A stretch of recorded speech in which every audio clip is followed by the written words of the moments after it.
పేదల సొంతింటి కల నెరవేరింది. రాష్ట్రంలో సొంత ఇల్లు లేని పేదలకు ఇల్లు నిర్మించి ఇస్తామని ఎన్నికల్లో ఇచ్చిన హామీని కూటమి ప్రభుత్వం నెరవేరుస్తోంది. అధికారంలోకి వచ్చిన 17 నెలల వ్యవధిలోనే రాష్ట్ర వ్యాప్తంగా 3 లక్షల ఇళ్ల నిర్మాణాలను పూర్తి చేసి లబ్ధిదారులకు అప్పగిస్తోంది.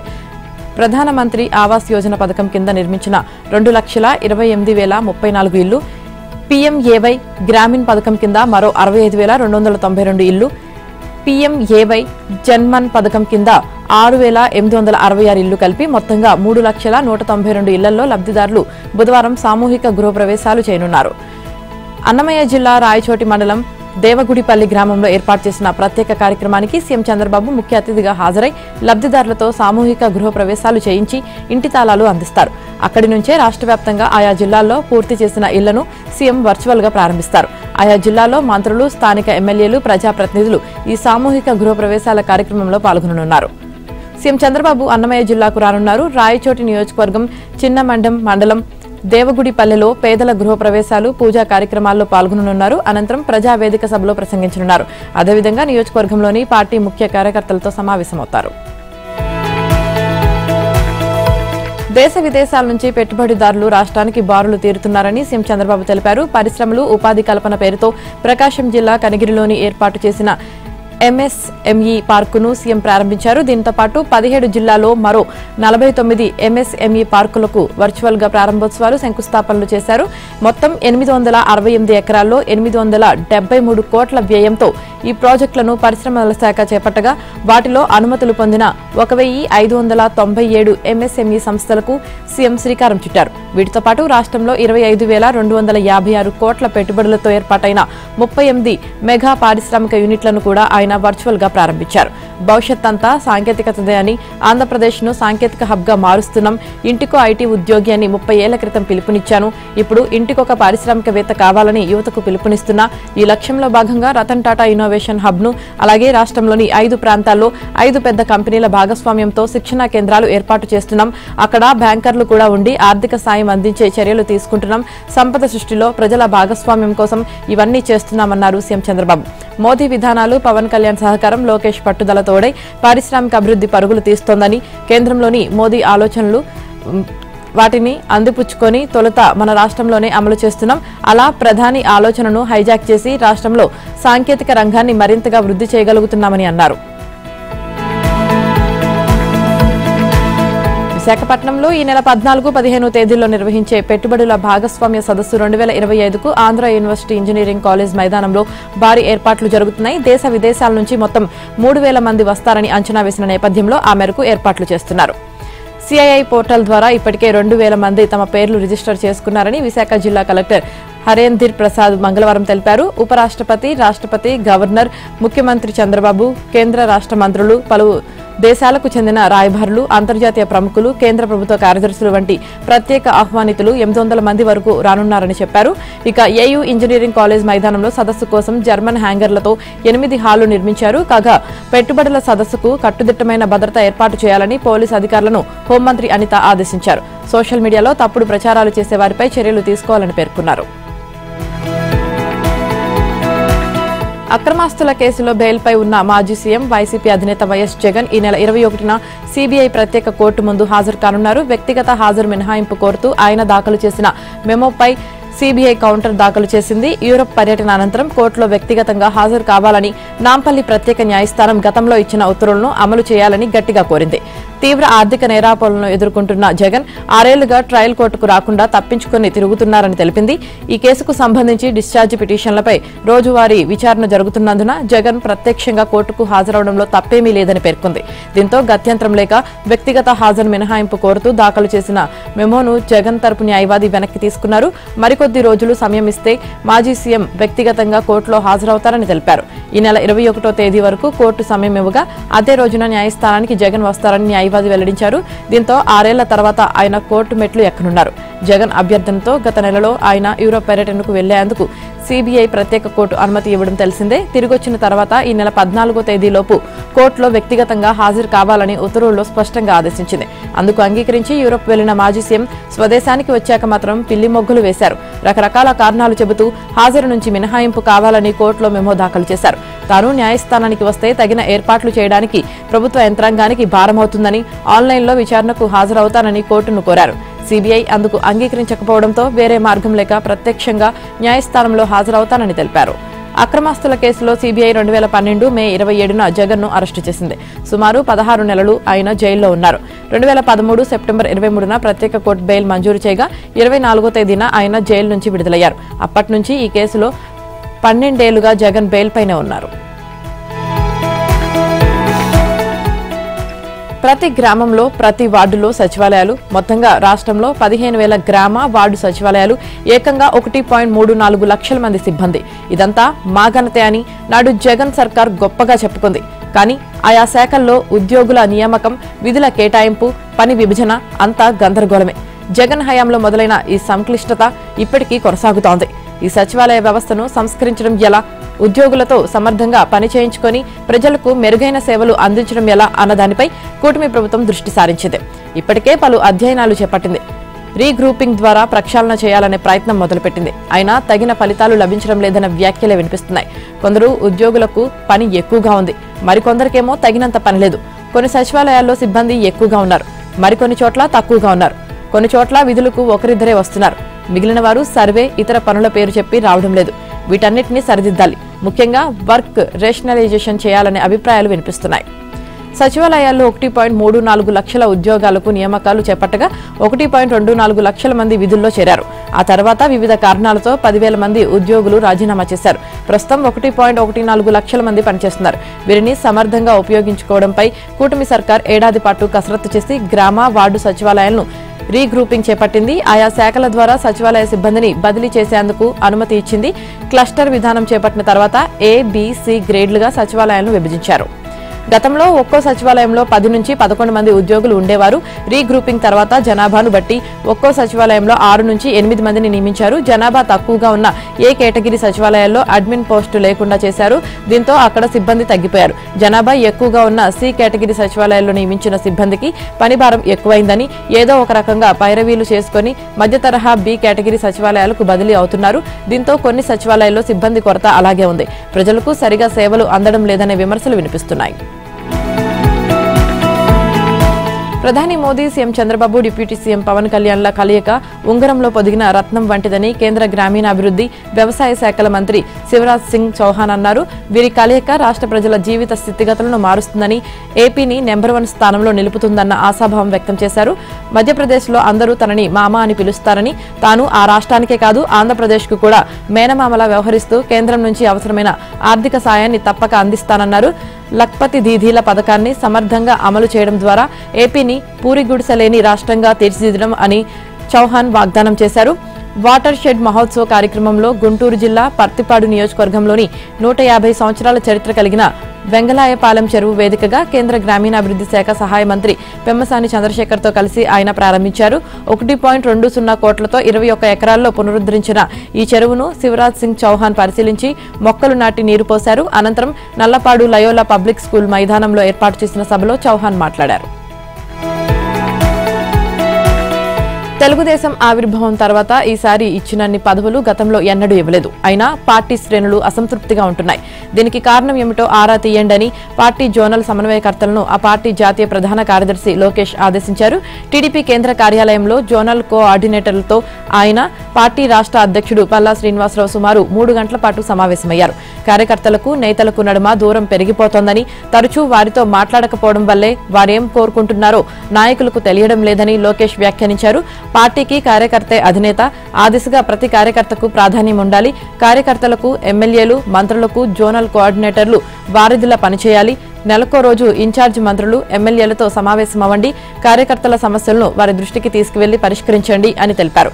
జనసేన, బీజేపీ ఎమ్మెల్యేలు ఉన్న చోట టీడీపీ ఇన్ఛార్జీలు సమన్వయం చేసుకోవడం కీలకమని చెప్పారు. ప్రతి నెల జోనల్ కోఆర్డినేటర్లతో సమావేశమై పనితీరు సమీక్షిస్తానన్నారు. తెలంగాణకు అరుదైన గౌరవం దక్కింది. సులభతర వాణిజ్య విధానం, ఈజ్ ఆఫ్ డూయింగ్ బిజినెస్ కు సంబంధించిన సంస్కరణల అమలులో దేశంలోనే అగ్రగామిగా నిలిచింది. Business reforms action plan BRAP 2024లో టాప్ అచీవర్గా ఘనత సాధించింది. ఇందుకు సంబంధించిన అవార్డును తెలంగాణ రాష్ట్ర ప్రత్యేక ప్రధాన కార్యదర్శి సంజయ్ కుమార్ న్యూఢిల్లీలో మంగళవారం జరిగిన కార్యక్రమంలో కేంద్ర వాణిజ్య పరిశ్రమల శాఖ మంత్రి పీయూష్ గోయల్ చేతుల మీదుగా స్వీకరించారు. బిజినెస్ ఎంట్రీ, నిర్మాణ అనుమతుల ప్రక్రియ, సేవారంగం, భూ పరిపాలన విభాగాల్లో అమలు చేసిన సంస్కరణలకు గాను రాష్ట్రానికి ఈ అవార్డు దక్కింది. దేశంలో సులభతర వాణిజ్యాన్ని ప్రోత్సహించేందుకు కేంద్ర ప్రభుత్వ పరిశ్రమలు, అంతర్గత వాణిజ్య ప్రోత్సాహక విభాగం BRAP 2024 7వ ఎడిషన్ కార్యక్రమాన్ని ప్రారంభించింది. కార్మిక చట్టాలు, భూ పరిపాలన, ఆస్తుల రిజిస్ట్రేషన్, పెట్టుబడి అవకాశాలు, పర్యావరణ అనుమతులు వంటి 434 అంశాలకు సంబంధించిన సంస్కరణలను ఈ కార్యక్రమంలో భాగం చేసింది. BRAP 2024 మార్గదర్శకాల ప్రకారం తెలంగాణ ప్రభుత్వం అన్ని సంస్కరణలను విజయవంతంగా అమలు చేసింది. బిజినెస్ ఎంట్రీ, నిర్మాణ అనుమతుల ప్రక్రియ, సేవారంగం, భూ పరిపాలన విభాగాల్లో అగ్రగామిగా నిలిచి అవార్డు సాధించింది. తిరుమలేశుడి లడ్డూ ప్రసాదం తయారీకి వినియోగించే నెయ్యి కల్తీ అవుతుందని తెలిసి కూడా ఎలా అనుమతించారు? కనీసం నెయ్యి ఎక్కడి నుంచి ఎవరు సరఫరా చేస్తున్నారనేది కూడా పట్టించుకోవడం లేదా? కల్తీ నెయ్యి సరఫరాలో ఒక్కో ట్యాంకర్కు కమిషన్ ఎంత ముట్టింది అంటూ టీటీడీ మాజీ ఈవో ధర్మారెడ్డిపై ప్రత్యేక దర్యాప్తు బృందం ప్రశ్నల వర్షం కురిపించింది. గత ప్రభుత్వంలో టీటీడీని కనుసైగతో శాసించిన ఆయన ఎట్టకేలకు కల్తీ నెయ్యి కేసులో మంగళవారం విచారణకు హాజరయ్యారు. ఉదయం 10:42 సిట్ కార్యాలయానికి వెళ్లిన ధర్మారెడ్డిని మధ్యాహ్నం 2 గంటల వరకు విశాఖ సిబిఐ డీఐజీ మురళీరాంబ విచారించారు. తిరిగి 3 గంటలకు సిట్ కార్యాలయంలోకి వెళ్లారు. రాత్రి 9:15 వరకు విచారణ సాగింది. ఈ రోజు కూడా ఆయన్ను ప్రశ్నించే అవకాశం ఉందని సిట్ వర్గాలు వెల్లడించాయి. తిరుమల శ్రీవారి భక్తులకు లడ్డూ ప్రసాదం కేవలం మిఠాయి కాదని, అది హిందువుల ఉమ్మడి భావోద్వేగమని, వారి విశ్వాసానికి ప్రతీకని డిప్యూటీ సీఎం పవన్ కళ్యాణ్ అన్నారు. అందరి నమ్మకానికి, గాఢమైన భక్తికి ప్రతిబింబం కాబట్టే దాన్ని కుటుంబ సభ్యులు, స్నేహితులు అందరికీ పంచుతామని గుర్తు చేశారు. ఈ మేరకు ఎక్స్ వేదికగా పోస్టు చేశారు. గత ప్రభుత్వంలో టీటీడీ బోర్డు వైఫల్యాలు, అనైతిక చర్యలు తిరుమల పవిత్రను తీవ్రంగా దెబ్బతీశాయని, భక్తుల హృదయాలను కలిచివేశాయని ఆరోపించారు. నాటి చర్యలు టీటీడీకి ఒక గుణపాఠంగా మిగిలిపోతాయని పేర్కొన్నారు. తిరుమల పవిత్రతను పునరుద్ధరించడానికి, లక్షలాది మంది భక్తుల విశ్వాసాన్ని తిరిగి పొందడానికి టీటీడీ నిరంతరం కృషి చేయాలని కోరారు. ఇక టీటీడీ బోర్డు, ఆలయ అధికారులు, ఈవో, జేఈఓ నుంచి ఉద్యోగులు, కాంట్రాక్టర్ల వరకు వారి పాత్ర కేవలం పదవికి, హోదాకు పరిమితం కాదని, సనాతన ధర్మాన్ని పాటించే లక్షలాది మంది భక్తులకు సేవ చేయడానికి లభించిన పవిత్ర అవకాశమని వివరించారు. ఇకపై టీటీడీకి సంబంధించిన ఆర్థిక నివేదికలు, నాణ్యత నియంత్రణ, ఆడిట్ల నుంచి ఆస్తి వివరాల నిర్వహణ వరకు కార్యకలాపాలన్నీ పూర్తి పారదర్శకంగా నిర్వహించాలని, అన్ని వివరాలను బహిరంగంగా అందుబాటులో ఉంచాలన్నారు. సనాతన ధర్మాన్ని అత్యంత పురాతనమైన, నిరంతరం అభివృద్ధి చెందుతున్న నాగరికతల్లో ఒకటిగా అభివర్ణించారు. అన్ని వర్గాల సమ్మతితో సనాతన ధర్మ పరిరక్షణ బోర్డును ఏర్పాటు చేయాల్సిన సమయం ఆసన్నమైందని పవన్ స్పష్టం చేశారు. పరకామణి కేసులో సిఐడి వేగం పెంచింది. తిరుమలలో అప్పటి CI Jaganmohan Reddy, 1 town SI Lakshmi Reddy, vigilance officer Giridhar రెడ్డిని ప్రశ్నించారు. సిఐ జగన్మోహన్ రెడ్డిని 2 గంటల పాటు ప్రశ్నించారు. జిల్లాలో ఎంతకాలం పనిచేశారు? గత ప్రభుత్వంలో ఎక్కడెక్కడ పనిచేశారు? తిరుమలకు సిఫార్సు చేసింది ఎవరు? సిఐగా వచ్చాక ఎన్నాళ్లకు పరకామణి కేసు బయటకు వచ్చింది అంటూ ప్రశ్నించారు. అయితే ఈ కేసుతో తనకు సంబంధం లేదని, అప్పటి 1 టౌన్ ఎస్ఐ లక్ష్మీరెడ్డి కేసు నమోదు చేసి కోర్టులో ఛార్జ్షీట్ దాఖలు చేశారని జగన్మోహన్ రెడ్డి సమాధానం ఇచ్చినట్లు తెలుస్తోంది. 1 టౌన్ లో ఎంతకాలం పనిచేశారంటూ ఎస్ఐ లక్ష్మీరెడ్డిని సిఐడి అధికారులు ప్రశ్నించారు. పరకామణి కేసును మీరేనా రిజిస్టర్ చేసిందని అడిగారు. అప్పటి assistant vigilance security officer AVSO Satish Kumar CI Jaganmohan రెడ్డికి ఫిర్యాదు చేశారని, సిఐ ఎండార్స్ చేయడంతో కేసు నమోదు చేశానని లక్ష్మీరెడ్డి చెప్పినట్లు సమాచారం. కేసు దర్యాప్తులో భాగంగా రవికుమార్ ను పిలిచి మాట్లాడానని, అందరినీ ప్రశ్నించిన తర్వాత ఛార్జ్షీట్ వేసినట్లు తెలిపారు. తనపై ఎవరి ఒత్తిడి లేదని, వాళ్లు రాజీకి పోయినట్లు గాని, కేసు క్లోజ్ చేసినట్లు గాని తనకు తెలియదని లక్ష్మీరెడ్డి సమాధానమిచ్చారు.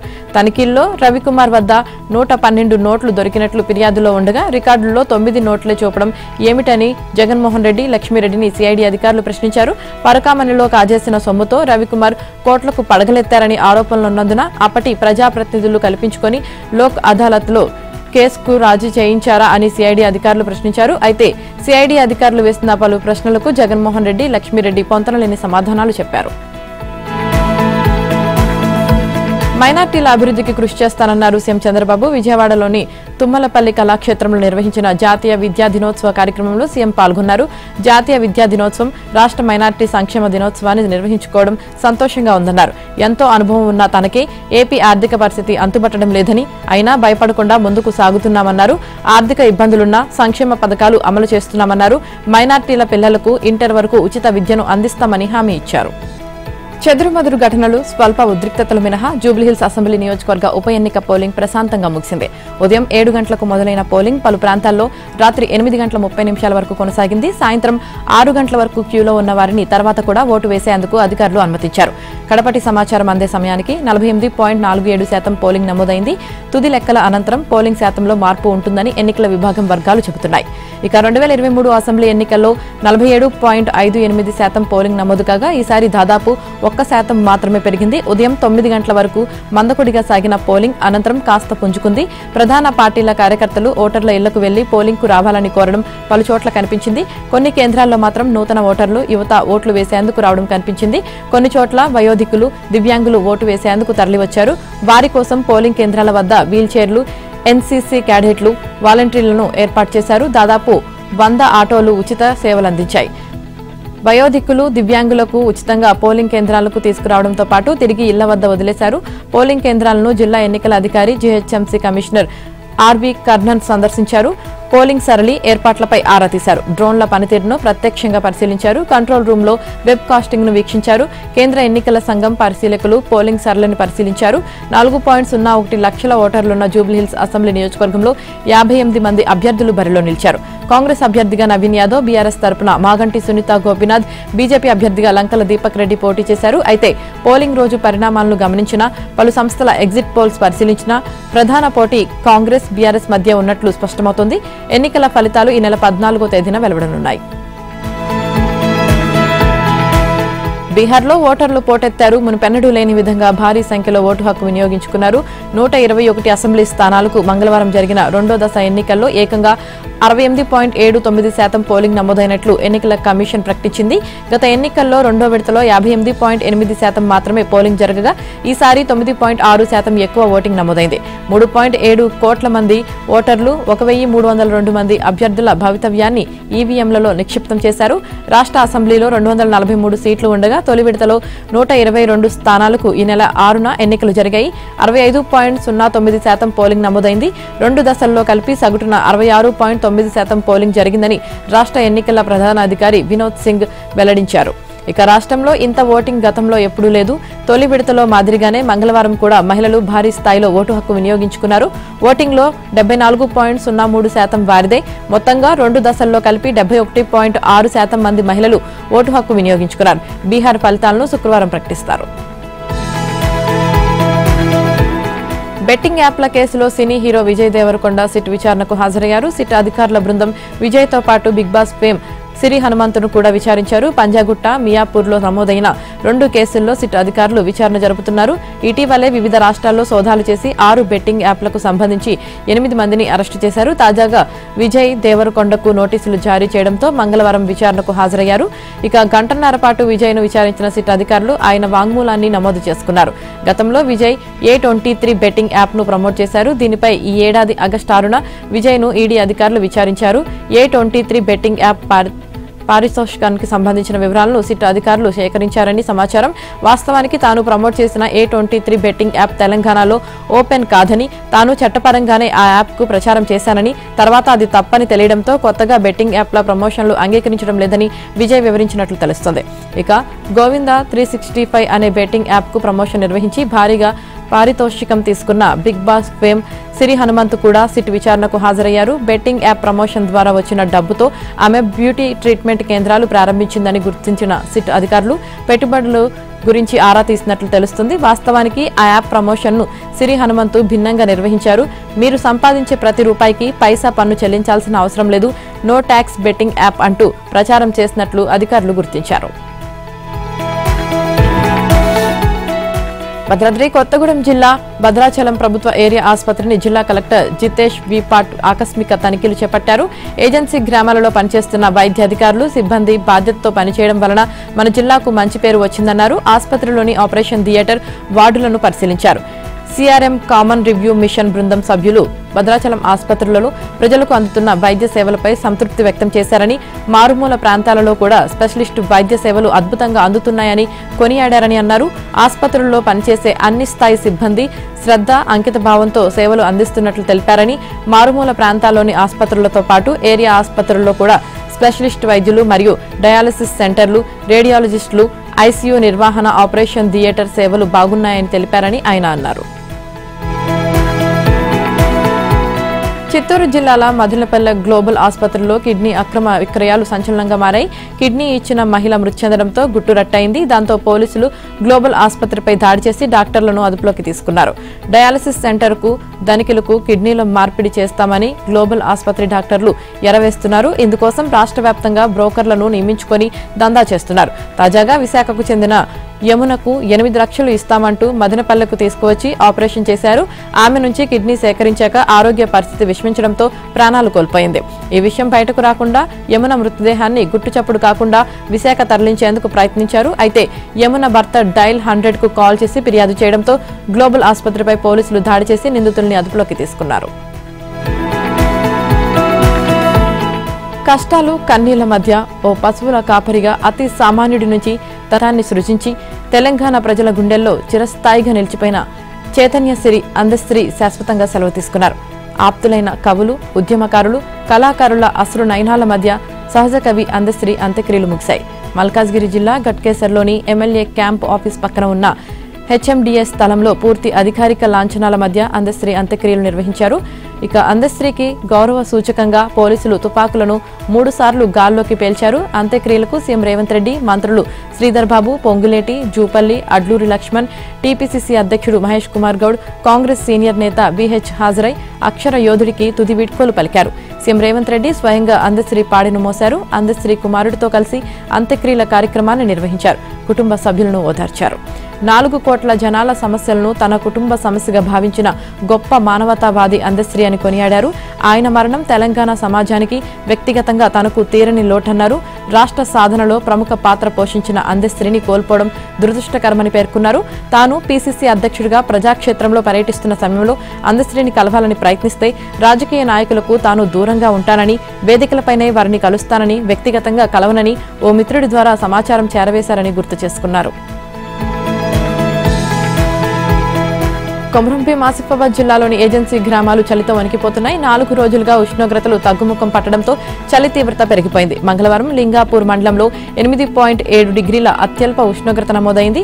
సిర్పూర్లో 9, కెర్మురిలో 10.4, తిరయానిలో 11, వాంకిడిలో 12, రెబ్బనలో, కాగజ్ నగర్ మండలాల్లో 12.3, ఆసిఫాబాద్లో 12.6, చింతల మానేపల్లిలో 13.4, సిర్పూర్లో, దహేగం, పెంచికలపేట మండలాల్లో 13.5 డిగ్రీల ఉష్ణోగ్రతలు నమోదయ్యాయి. చలి తీవ్రతకు వృద్ధులు, పిల్లలు ఇబ్బందులు పడుతున్నారు.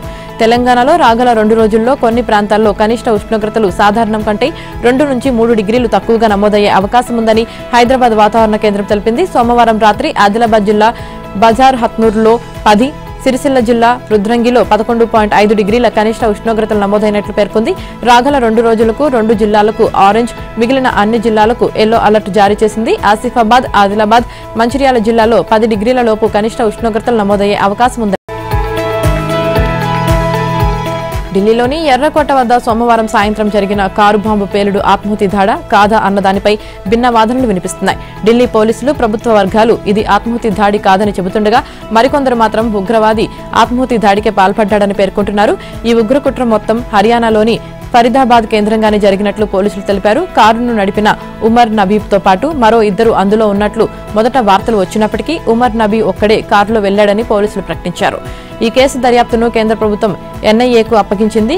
యూఏపీఏ చట్టం కింద ఢిల్లీ పోలీసులు ఎఫ్ఐఆర్ నమోదు చేశారు. బాంబు పేలుడులో సోమవారం ఘటనా స్థలంలోని 9 మంది మరణించగా మంగళవారం ఆసుపత్రిలో ట్రీట్మెంట్ పొందుతున్న క్షతగాత్రులు మరో 3 మరణించడంతో మృతుల సంఖ్య 12కు చేరింది. మృతుల్లో 7గురిని గుర్తించినట్లు పోలీసులు తెలిపారు. మృతుల కుటుంబాలకు ఢిల్లీ సీఎం రేఖా గుప్తా 10 లక్షల చొప్పున పరిహారం ప్రకటించారు. తీవ్రంగా గాయపడ్డ వారికి 2 లక్షల చొప్పున ఆర్థిక సహాయం చేస్తామని తెలిపారు. దేశ రాజధాని ఢిల్లీలో కారు పేలుడు ఘటనకు కారణమైన వారిని వదిలే ప్రసక్తే లేదని, బాధ్యులందరినీ న్యాయస్థానం ముందు నిలబెడతామని ప్రధాని మోదీ స్పష్టం చేశారు. ఈ కేసుపై విచారణ సంస్థలు దర్యాప్తు జరుపుతున్నాయన్నారు. భూటాన్ మాజీ రాజు జింగ్మే సింగ్యే వాంగ్చుక్కు 70వ జన్మదినం సందర్భంగా మంగళవారం ఆ దేశ రాజధాని థింపులో జరిగిన ఓ కార్యక్రమానికి మోదీ అతిథిగా హాజరయ్యారు. ఢిల్లీ ఘటన నేపథ్యంలో భారమైన హృదయంతో తాను భూటాన్కు వచ్చానన్నారు. సోమవారం రాత్రంతా దర్యాప్తు సంస్థలతో మాట్లాడుతూనే ఉన్నానని తెలిపారు. పేలుడు ఘటన ప్రతి ఒక్కరిని కలిచివేసిందని, బాధిత కుటుంబాలకు యావత్ దేశం అండగా ఉందని ప్రధాని ఉద్ఘాటించారు. భారత్ భూటాన్ స్నేహ సంబంధాలను ప్రస్తావిస్తూ శతాబ్దాలుగా ఇరు దేశాలు గాఢమైన ఆధ్యాత్మిక, సాంస్కృతిక బంధాన్ని కలిగి ఉన్నాయని, అందువల్లే ముఖ్యమైన ఈ కార్యక్రమంలో పాల్గొనడానికి తాను భారత్ నుంచి వచ్చానని మోదీ వెల్లడించారు. మాజీ రాజు జింగ్మే భూటాన్ రాజ్యాంగబద్ధ ప్రజాస్వామ్య రాచరికంగా ఆధునిక రాజ్యాంగంగా ఎదిగిన పరిణామాన్ని మోదీ ప్రస్తావించారు. కాగా ఢిల్లీ పేలుడు ఘటనలో మరణించిన వారికి సంతాపంగా భూటాన్ రాజు జింగ్మే వాంగ్చుంగ్ చాంగ్లీ మోన్థాంగ్ స్టేడియంలో వేలాది మందితో ప్రార్థనా సమావేశం నిర్వహించారు. భారత్తో వాణిజ్య ఒప్పందానికి చేరువ అయ్యామని, ఒప్పందాలపై ఉత్సాహంగా ఉన్నామని అమెరికా అధ్యక్షుడు డొనాల్డ్ ట్రంప్ వ్యాఖ్యానించారు. అంతేకాదు ఏదో ఒక దశలో భారత్పై విధించిన సుంకాలను కూడా తగ్గిస్తామని చెప్పారు. భారత్ అమెరికా ద్వైపాక్షిక వాణిజ్య ఒప్పందాలపై గడిచిన 2 వారాల్లో ట్రంప్ ఈ విధంగా వ్యాఖ్యానించడం ఇది రెండోసారి. అయితే ఒప్పందాలపై ట్రంప్ అతిశయోక్తి ప్రదర్శిస్తున్నారా, లేక నిజంగా ఇలా ఇరు దేశాల మధ్య చర్చల్లో బలమైన పురోగతి కనిపించిందా అనే విషయంపై స్పష్టత రావాల్సి ఉంది. గతంలో ఉన్న ఒప్పందాలకు పూర్తి భిన్నంగా భారత్తో మేం ఒప్పందాలు చేసుకుంటున్నాం. తనని ఇష్టపడకపోయినా తాము ఇష్టపడతారు అని ట్రంప్ వ్యాఖ్యానించారు. భారత్లో అమెరికా రాయబారిగా నియమితులైన సెర్గియో గార్గ్తో ఓవల్ ఆఫీసులో అమెరికా ఉపాధ్యక్షుడు జేడీ వాన్స్ ప్రమాణ స్వీకారం చేయించారు. ఈ కార్యక్రమంలో పాల్గొన్న ట్రంప్ ఇరు దేశాల వాణిజ్య ఒప్పందాల విషయంపై మాట్లాడుతూ భారత్ అమెరికాల మధ్య న్యాయపరమైన వాణిజ్య ఒప్పందాలు కుదుర్చుకుంటున్నామన్నారు. ఈ ఒప్పందాలకు ప్రతి ఒక్కరికి మేలు చేస్తాయని పేర్కొన్నారు.